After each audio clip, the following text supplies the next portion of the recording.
अरे पंडित जी बहुत दुखी हो गए और इतने दुखी हो गए कि एक दिन उन्होंने घर को छोड़कर वन में निकल गए। भैया इस संतानहीन जीवन से तो मरना ठीक है। लोग उसे सुन सुन के अरे पंडित जी कौन खाएगा, अरे पंडित जी कैसे पुण्य किए, कैसे हो तुम्हारा, क्या करते हो, इतने पुण्यात्मा हो, अब तुम तो ऐसे हो, कौन सा कर्म है, कौन से वे है, आप दुनिया का देखते हो। तो लोगों ने जीना हराम कर दिया। पंडित जी को बहुत दुख हुआ। पंडित जी निकले घर से और सोचा कि वन में चलता हूँ, इससे तो मरना पड़ा, आत्महत्या कर लिया, मर जाऊँगा। ऐसा सोच के वो गए और रास्ते में बैठे बैठे वन में आंसू बहा रहे थे। भगवान की माया, वहाँ से एक कोई महान संत निकल पड़े। संत उधर से निकले तो संत ने देखा, अरे देखो ब्राह्मण देवता रो रहा है, जंगल में आकर के रो रहा है। तो संत तो हृदय नवनीत समाना, पर दुख देखे पर, तो पर पराया दुख को देख करके पर दुख द्रवय संत सुकनीता। जो मक्खन होता है वो अपने प्रताप से पिघलता है, निज प्रताप द्रवय नवनीता, पर हित द्रवय संत सुकनीता। तो जो श्रेष्ठ संत होते हैं वो दूसरे की भलाई के लिए पिघलते हैं। तो जैसे ही उन्होंने देखा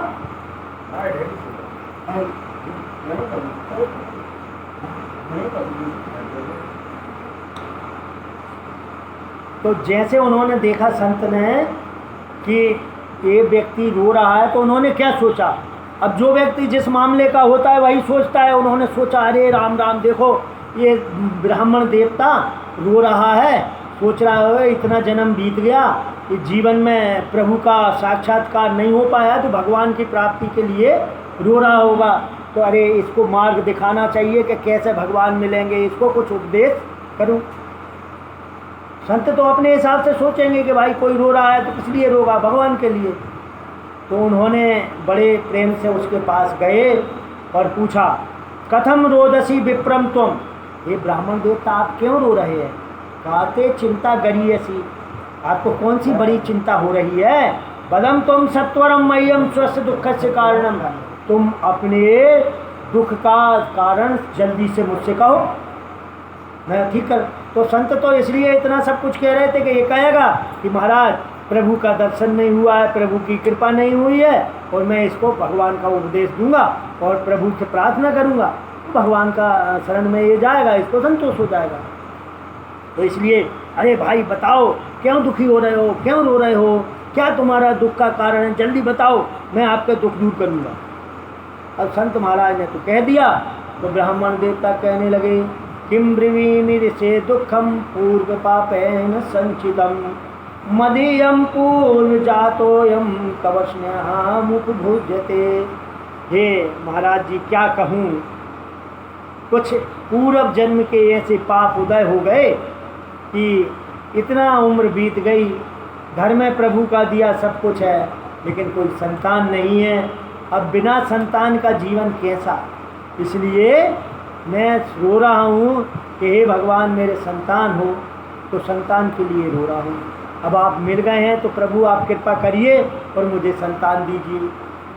संत महाराज ने सिर पर पकड़ लिया कि हे भगवान, हम तो सोच रहे थे कि भगवान को पाने की पूछेगा, ये तो संसार को मांग रहा है, हम तो भगवान की सोच रहे थे, इन्हें तो संसार चाहिए, अब क्या करें। तो उसने कहा कि देख भाई, मुंच ज्ञानम प्रजारूपम बलिष्ठा कर्मणो गति, विवेकं तु समासाध्यम त्याज संसार वासनम।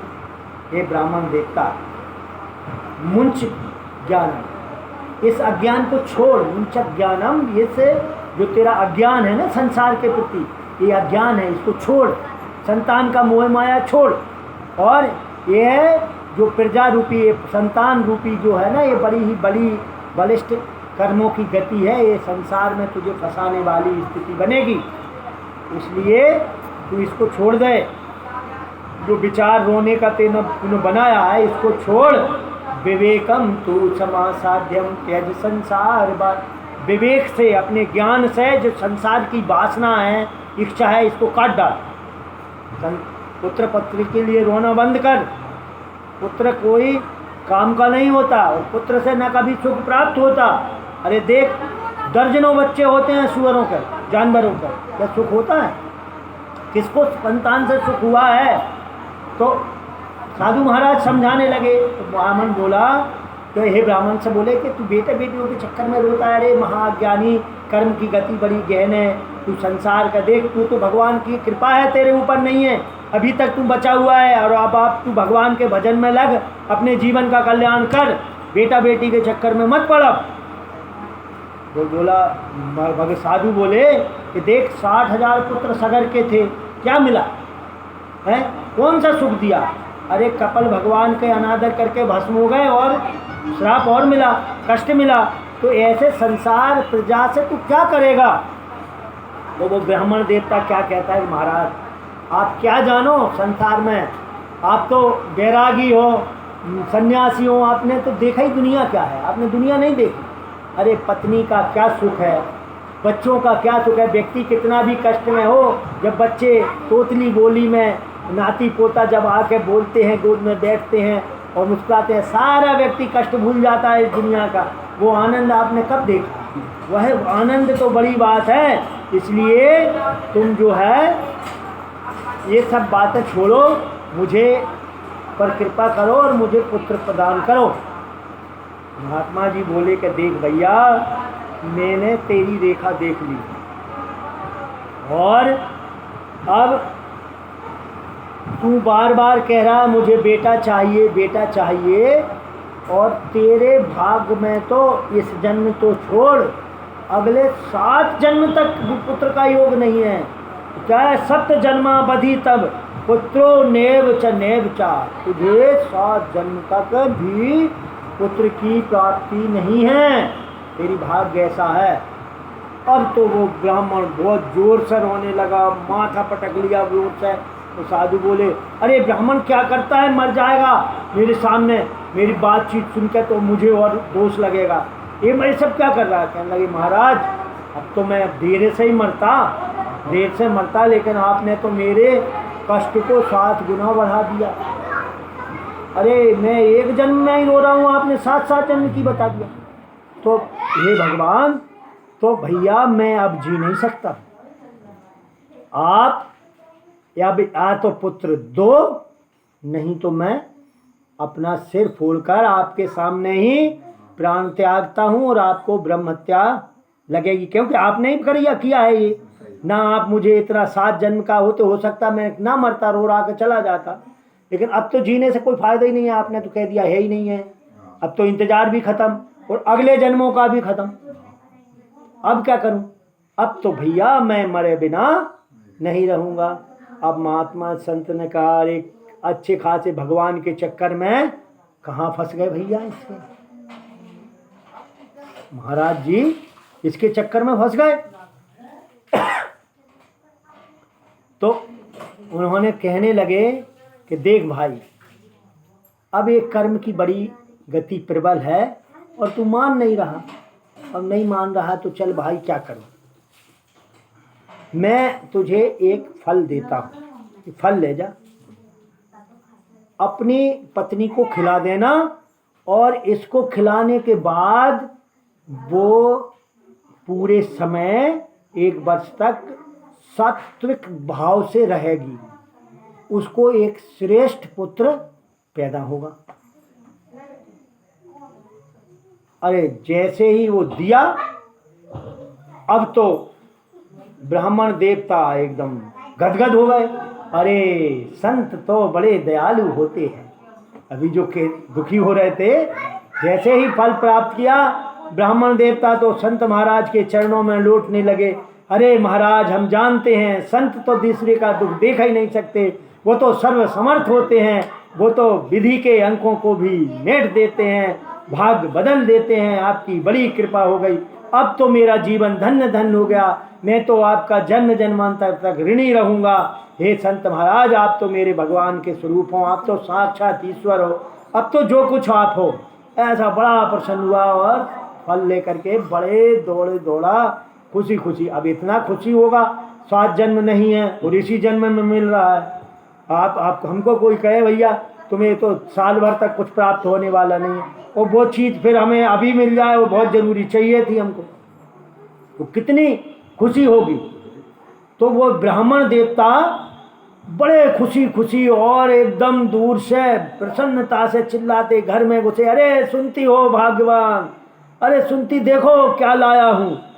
उधर से धुंधली जी बोली, अरे इतने जोर से काहे चिल्ला रहे हो, क्या लेके आए हो बताओ। बोला देखो फल लाया हूँ।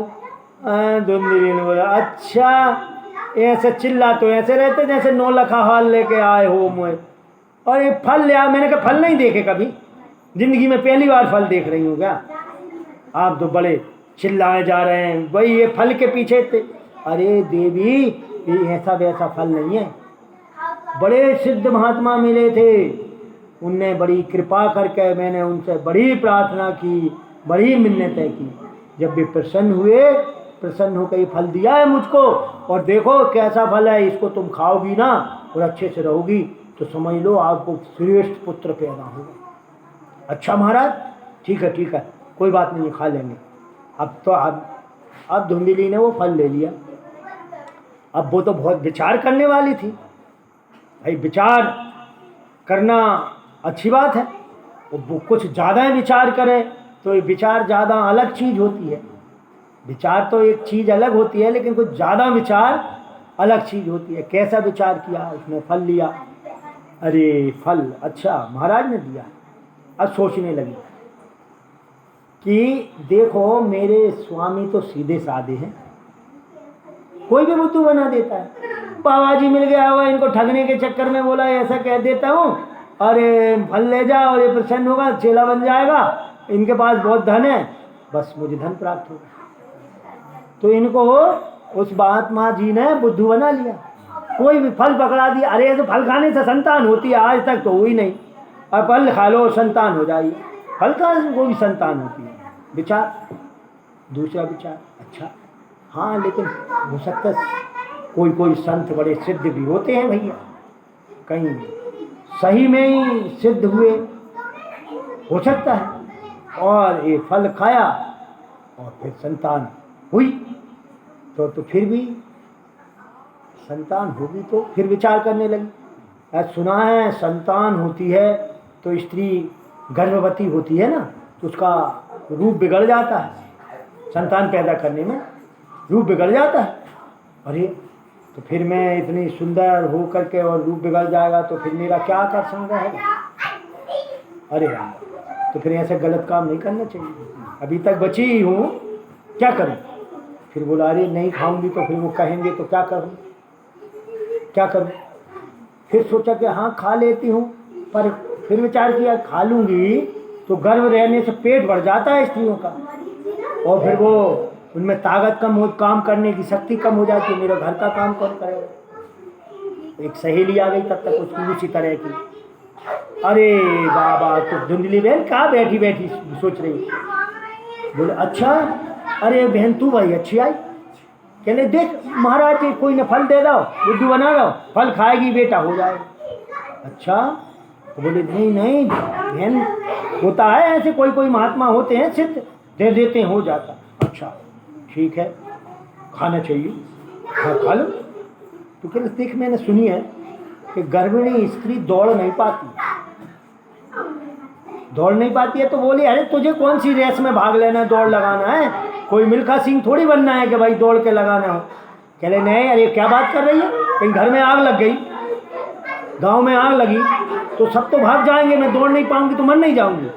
बोले ये धन्य है, कुछ अच्छा सोच भी रही है तो क्या गांव में आग लग जाएगी, क्यों गांव में आग लगेगी। बोले अरे बाप कुछ भी हो सकता है, ऐसा अपने आप कमजोर क्यों होना। बच्चे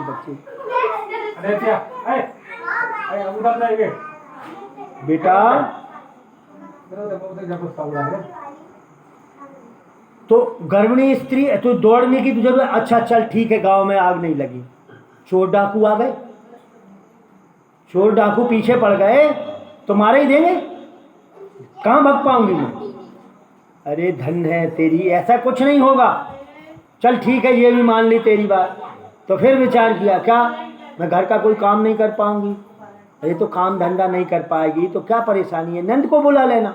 अरे नंद को?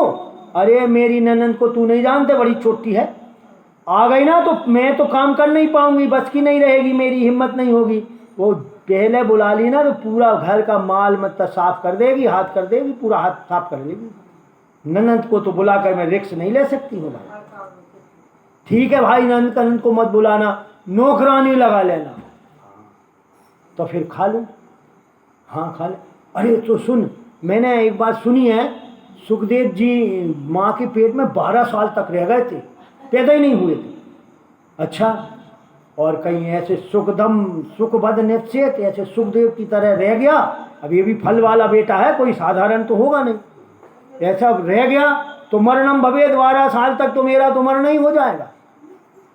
तो इतना कुतर्क योगेन, तो सहेली ने माथा पटका के तू खा चाहे मत खा, मेरा माथा मत खा, और सहेली चली गई। अब फिर फल लेकर बैठी, अब कोई डिसीजन नहीं हो पा रहा कि खाए कि ना खाए। तब तक उसकी बहन आ गई, धुंधली, छोटी बहन थी। अब छोटी बहन आई, देखी, अरे धुंधली बहन क्या है, क्या चिंता करके बैठी है? अरे बहन तू खूब आई, अब देख तू बहन है, तू तो सही सलाह देगी, अब तेरे से कोई छिपी बात तो है नहीं है। देख तेरे जीजाजी को, पंडित जी को किसी ने फल दे दिया, बोला ऐसा ऐसा है, ये फल खाएगी तो बेटा होगा। अब बेटा पैदा करना कितना है, देखो जो स्त्रियाँ का बेटा पैदा नहीं होती, बाल होती है, कितनी अच्छी होती हैं, स्वस्थ होती है, ना कोई टेंशन होता है, ना कोई सेवा संभाल करना, ना बच्चों को पालना का ये आसान काम है। देख तेरे 4 बच्चे हैं, तेरी हालत देख और मेरी हालत देख, मैं तेरे से बड़ी हूँ, लगती हूँ मैं बड़ी, तू बड़ी लगती है, मैं छोटी लगती हूँ। हाँ बहन बात तो सही करे। और धुंधली की बहन भी यही सोच रही थी कि इसके कोई बच्चे नहीं हैं, तो एक आध मेरे बच्चे को गोद ले लेगी तो इसकी धन संपत्ति मुझे हो जाएगी। अब मेरे पास धन नहीं है, गरीब हूँ, तो मेरे पास 4 6 बच्चे हैं, तो क्या होगा, इससे कुछ धन मिलता रहता, अब इसके खुद बच्चा हो जाएगा तो मेरे इनको कौन देखने वाला है। तो उसने कहा अच्छा मौका है। बोला बहन देख, ये फल वल के चक्कर में तू मत पड़, और मैं तेरी बहन हूँ तो मदद करूँगी मैं, मेरे देख गर्भ है, बच्चा होने वाला है, तो तुम चिंता मत कर, ये फल को तो तू गाय को खिला दे और महाराज से कह देना कि मैंने फल खा लिया, और कहना मुझे बहुत लाभ हो रहा है। अब चूँकि फल वाला बच्चा है तो ज़रूरी थोड़ी है पेट भी बड़ा है, वो तो होगा अपने आप समय पे, विशिष्ट बात है तो अलग तरह से होगी।